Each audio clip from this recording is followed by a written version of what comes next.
Assalamualaikum warahmatullahi wabarakatuh. Ketemu lagi dengan saya Hasim di channelnya HA. Kali ini saya akan mengenalkan sebuah guru besar, sang kiai, pendiri pondok pesantren yang ada di Lirboyo,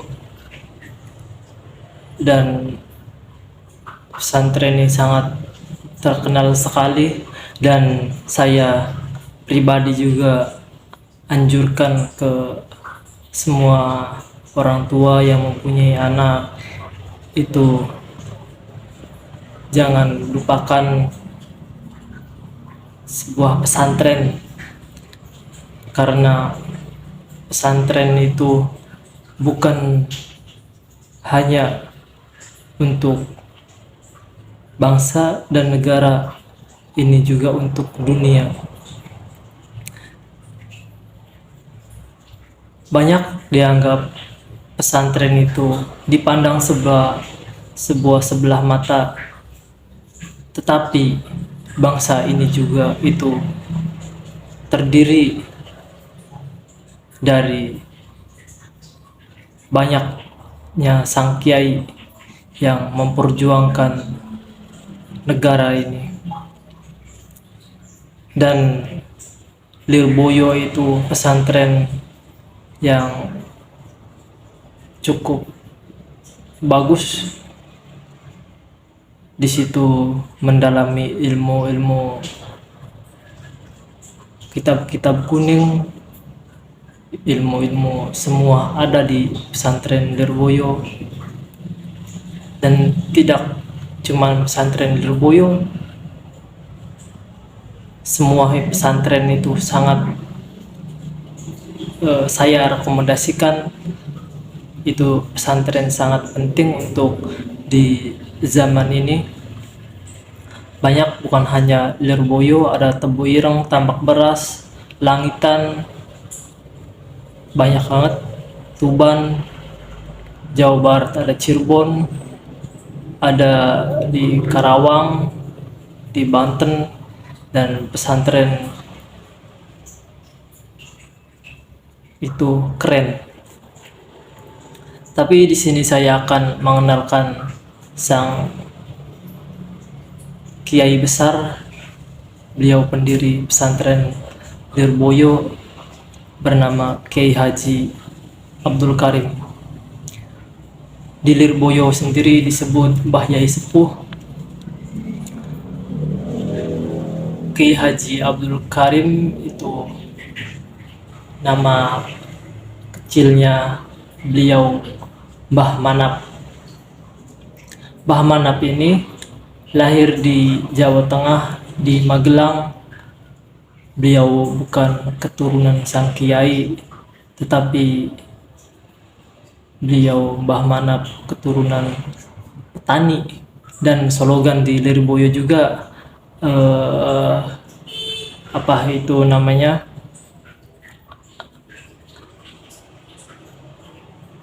nasab itu tidaklah terlalu penting, tapi keteguhan kita itu yang terlalu penting. Kayak Mbah Manap dulu, dia bukan keturunan sang kiai, tetapi dia telah membuktikan bahwasanya ketekunannya yang membawa Mbah Manap itu menjadi kiai besar di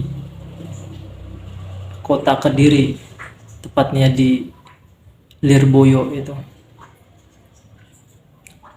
Mbah Manap lahir di Magelang, anak sang petani. Bapaknya bernama Abdurrahim dan ibunya Nyai Salamah.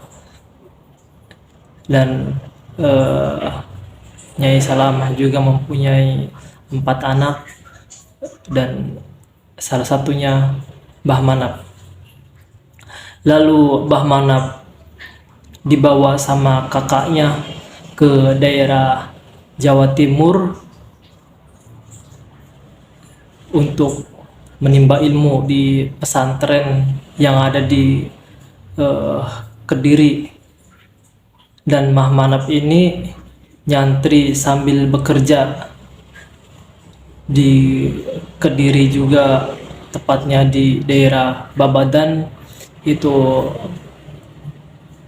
nyantri atau mesantren cukup lumayan lama, selama 6 tahun nyantri di Babadan, lalu pindah nyantri lagi ke daerah Cepoko 20 meter sebelah selatan Nganjuk. Menurut sejarah, Mbah Manap cukup lama nyantri di situ. Kemudian Mbah Manap meneruskan menyantrinya, meneruskan perjalanannya mesantren lagi di Kertosono. Mbah Manap mendalami Al-Quran. Kajian Mbah Manap juga sangat mendalami Al-Quran, itu luar biasa menuntut ilmunya Mbah Manap ini. Mbah Manap mengaji Al-Quran juga di Kertosono. Seakan Mbah Manap tidak puas hanya 1-2 pesantren, dan inilah orang-orang yang hebat itu tidak akan puas akan ilmunya, serasa masih kurang, serasa belum kenyang untuk menimba ilmu. Dan Mbah Manap sama kakaknya, yaitu Mbah Aiman, meneruskan mencari ilmunya, lalu melanjutkan ke arah timur. Sampailah di Sidoarjo. Di pesantren sono ia mendalami ilmu nahwu sorof, dan ilmu nahwu sorof inilah yang terkenal sekali di Lirboyo. Lirboyo itu terkenal sama ilmu nahwu sorof. Dan Mbah Manap itu sama kakaknya Mbah Aiman itu disuruh, udahlah jangan bekerja, biar Mbah Manap itu belajar dengan tenang. Jadi di Sidoarjo itu Mbah Manap nggak bekerja, yang bekerja itu kakaknya. Kebutuhan Mbah Manap itu disediakan oleh kakaknya. Dalam berjalannya waktu yang sangat singkat itu, Mbah Manap sangat cepat sekali mendalami kitab-kitab nahwu sorof itu. Setelah Mbah Manap menguasai ilmu-ilmu nahwu sorof itu di Sidoarjo, Mbah Manap lalu melanjutkan lagi ke arah timur. Sepertinya timur itu sangat diinginkan sekali oleh Mbah Manap untuk memperdalam ilmunya. Dan di timur itu ada di daerah Madura, tepatnya di daerah Bangkalan. Lalu Mbah Manap pergi ke Bangkalan untuk menimba ilmu. Di sono ada sang kiai yang sangat masyhur, yang sangat terkenal, yaitu Kiai Haji Syekhona Holil, yang Mbah Manap dari lama untuk menginginkan itu nyantri ke kediamannya Kiai Holil. Dan di Bangkalan lah Mbah Manap bertemu dengan sahabatnya, yang mendirikan organisasi NU itu, yaitu Kiai Haji Hashim Asy'ari. Dan Mbah Manap melanjutkan perjalanannya ke Bangkalan itu sendiri karena kakaknya Mbah Aiman itu tidak ikut sama Mbah Manap. Dia pergi ke Kediri, lalu singgahlah, singkat cerita, Mbah Manap itu nyantri di Kiai Haji Syekhona Holil. Lalu di pesantren Kiai Haji Syekhona Holil itu, atau yang dikenal Mbah Holil itu, yang sekarang banyak yang pergi ke sana untuk berziarah ke Madura, ke Bangkalan, di makamnya Kiai Haji Syekhona Holil. Dan di pesantren itu Mbah Manap juga banyak sekali menerima cobaan-cobaan dari sang kiai, dari sang guru itu. Suatu ketika Mbah Manap juga itu karena tidak mempunyai bekal, dia bersama sahabatnya yaitu Kiai Haji Fakih, dia pergi ke sawah untuk ikut memanen padi. Dan Mbah Manap setelah memanen padi dan mendapatkan imbalan sama Kiai Haji Fakih itu, lalu Mbah Manap pulang ke pesantren. Dan sepertinya Kiai Haji Syekhona Holil itu atau Mbah Holil itu sepertinya tidak rela kalau Mbah Manap itu, atau tidak setuju atau tidak senang kalau Mbah Manap itu pesantren sambil bekerja. Lalu setibanya Mbah Manap, Mbah Holil itu langsung ngomong, aduh Nap, kalau misalkan bahasa kitanya itu sangat beruntung sekali ada ayam aku yang belum aku kasih makan. Ini padimu ini aku untuk kasih makan ayam aku ya yang belum aku makanin. Dan karena yang meminta itu sang kiai, Mbah Manap lalu mengasihkan hasil padinya itu dengan ikhlas. Yang padinya itu dia digantikan dengan untuk makan Mbah Manap itu sendiri, dia makan daun pace. Dan makan daun pace itu tidak sebentar, itu bertahun-tahun sama sisa kerak nasi itu. Itulah khidmahnya Mbah Manap yang ditunjukkan oleh Kiai Haji Syekhona Holil atau Mbah Holil. Dan Mbah Manap juga itu sangat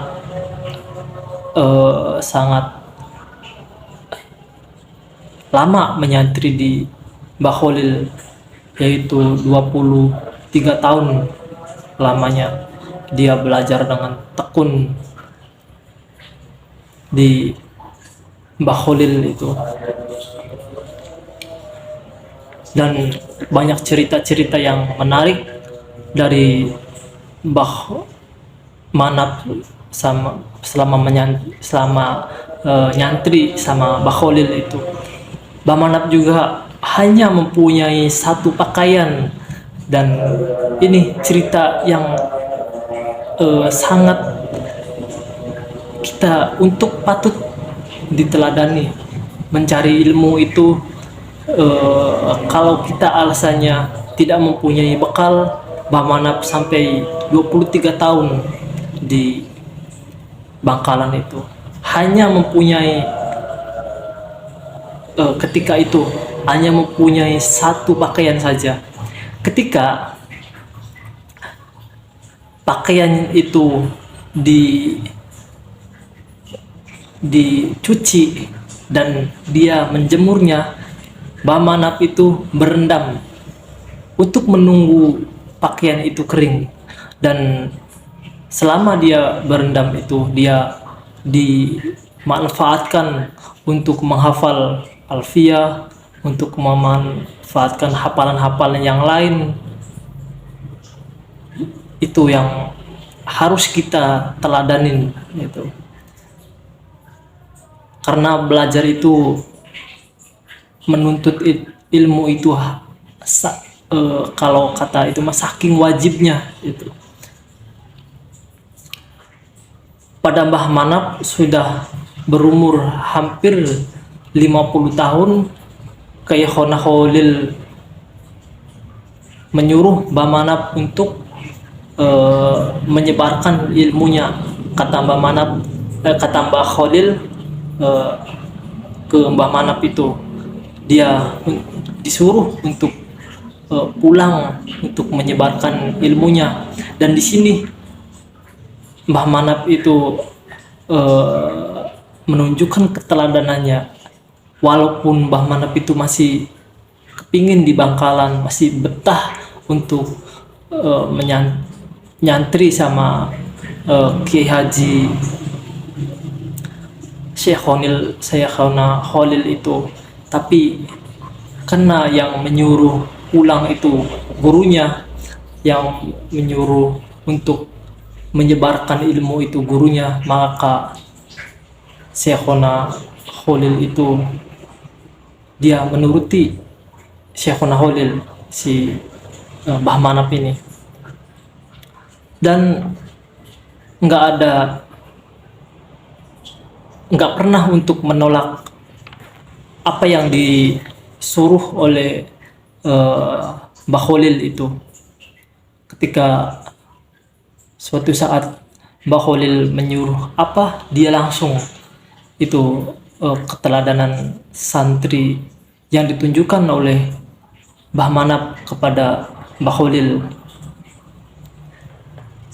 Lalu Mbah Manap itu pulang ke Jawa, dan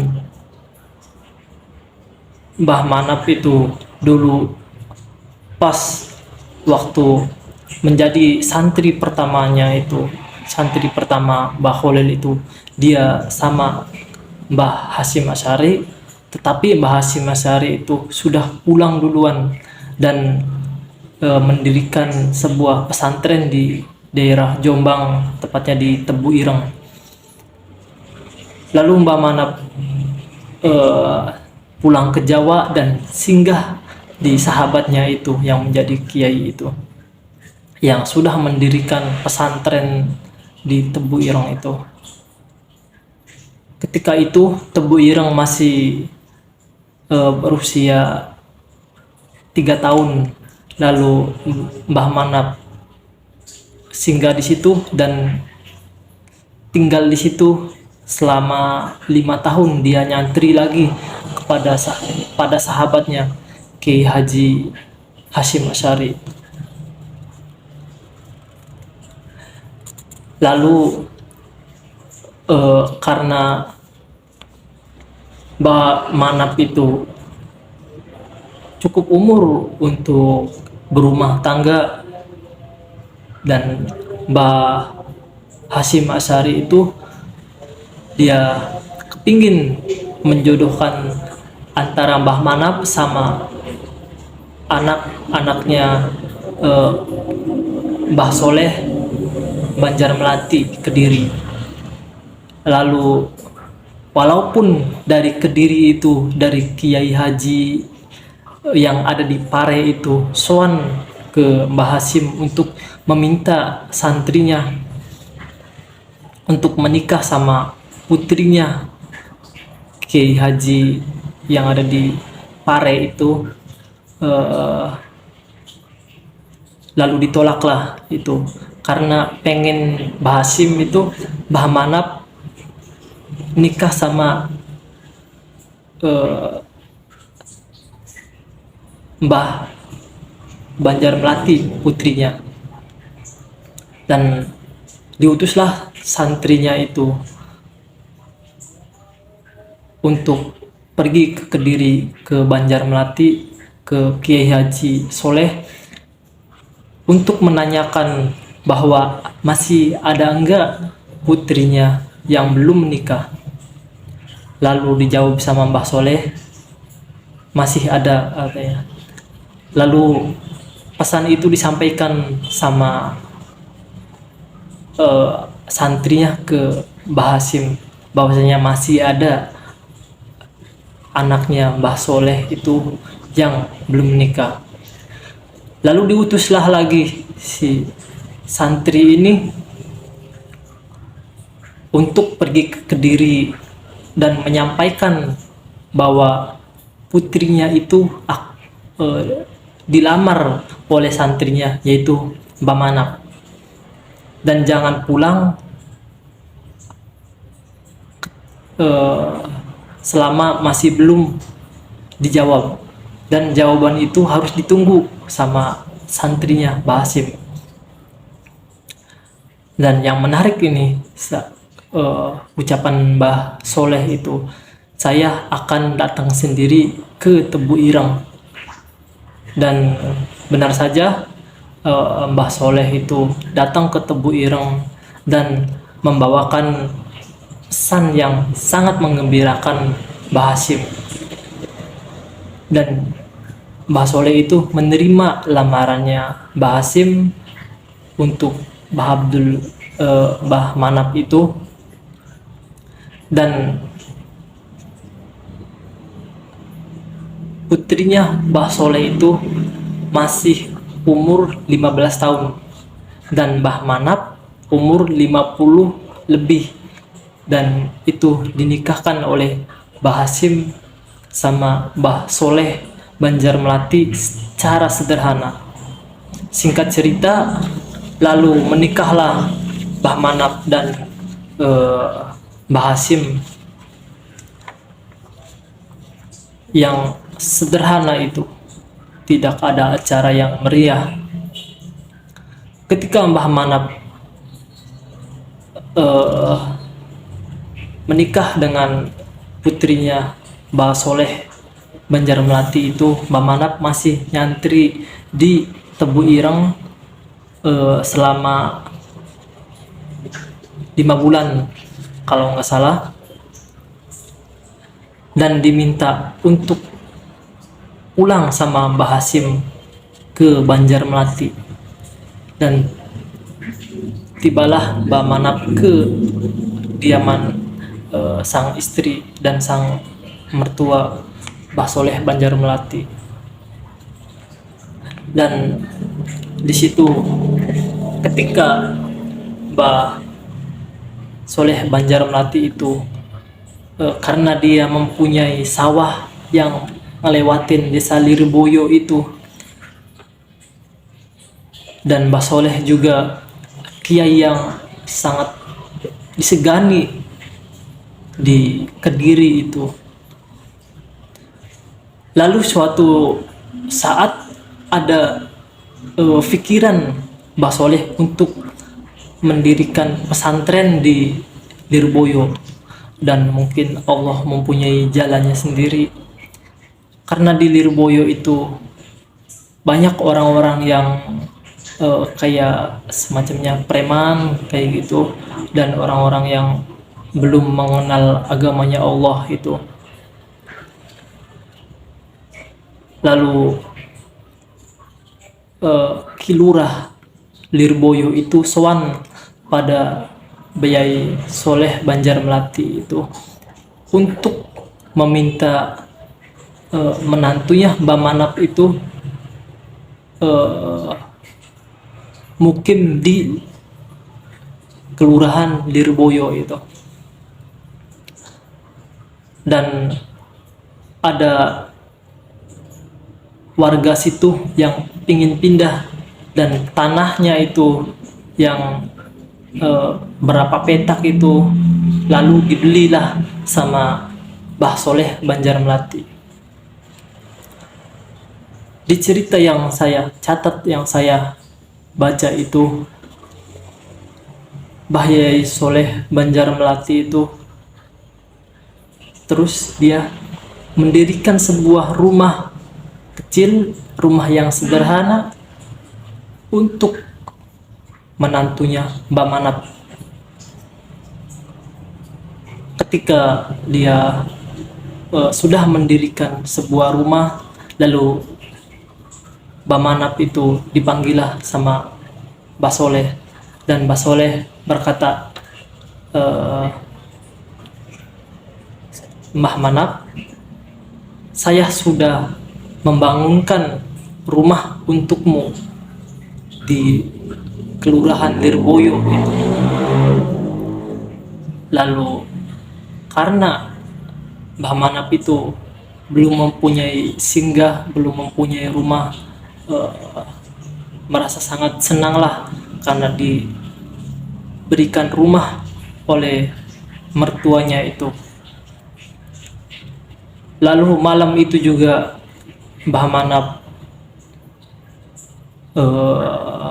pergi ke Lirboyo untuk menempatkan rumahnya, dan Mbah Manap pada waktu malam itu, sebelum dia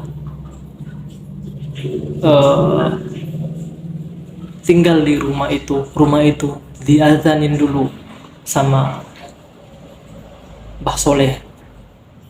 Dan singkat cerita, Mbah Manap tinggallah di situ, di rumah yang sederhana itu. Dan pada berjalannya waktu, Mbah Manap bisa mendirikan sebuah langgar atau musola. Itulah cikal bakal pesantren Lirboyo itu, yang sekarang santrinya ribuan. Pada waktu 2017 aja santri di Lirboyo itu mencapai 20.000 lebih. Nah, kita kembali lagi ke cerita Mbah Manap. Lalu Mbah Manap, singkat cerita, menerima santri dari berbagai wilayah, dan ketika Mbah Manap menerima santri itu, terdengar oleh sang guru Mbah Kholil. Ini yang menarik, Mbah Kholil tidak menerima santri lagi, dan santri yang ingin nyantri ke Mbah Kholil itu diarahkan untuk menyantri di Lirboyo, di Mbah Manap. Dan Mbah Manap itu sudah, karena doanya sang guru, doanya sang mertua, doanya sang orang tuanya dia sendiri, dan ketekunannya untuk menuntut ilmu, saking tekunya menuntut ilmu. Pada suatu saat pas masih menyantri di Bangkalan itu, di Mbah Kholil itu, Mbah Manap pulang ke Magelang untuk menjenguk orang tuanya, dan dibekali, waktu pas mau pulang ke Bangkalan lagi, dibekali uang untuk naik kendaraan atau kereta pada zaman itu. Dan si Mbah Manap itu uangnya malah dibelikan buku dan berjalan dari Magelang ke Bangkalan. Itulah saking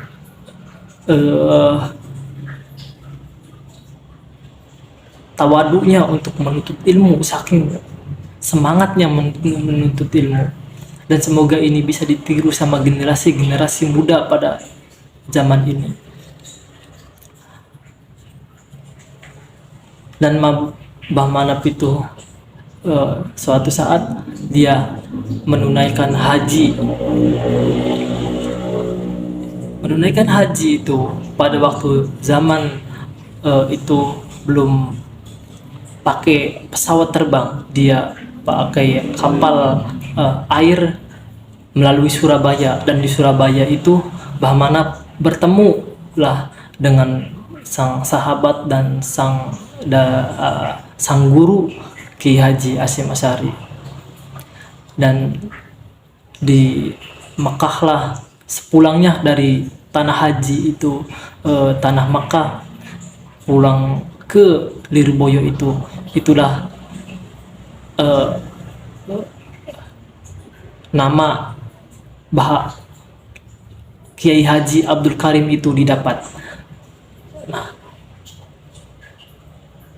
nama Kiai Haji Abdul Karim itu didapat setelah Mbah Manap pulang dari tanah suci, tanah Makkah itu. Dan Mbah Manap itu yang sekarang banyak pesantren-pesantren besar itu, salah satunya ada santrinya Mbah Manap santrinya Mbah Manap itu atau Mbah Abdul Karim itu, dia juga Kiai Haji Maimun Juber juga, dia santrinya Mbah Abdul Karim. Dan semoga yang saya ceritakan ini, yang saya bawakan judulnya ini, semoga para orang tua yang mempunyai anaknya akan semangat untuk menyantrikan anaknya itu ke pesantren-pesantren. Itu saja yang bisa saya sampaikan. Selebihnya mohon maaf.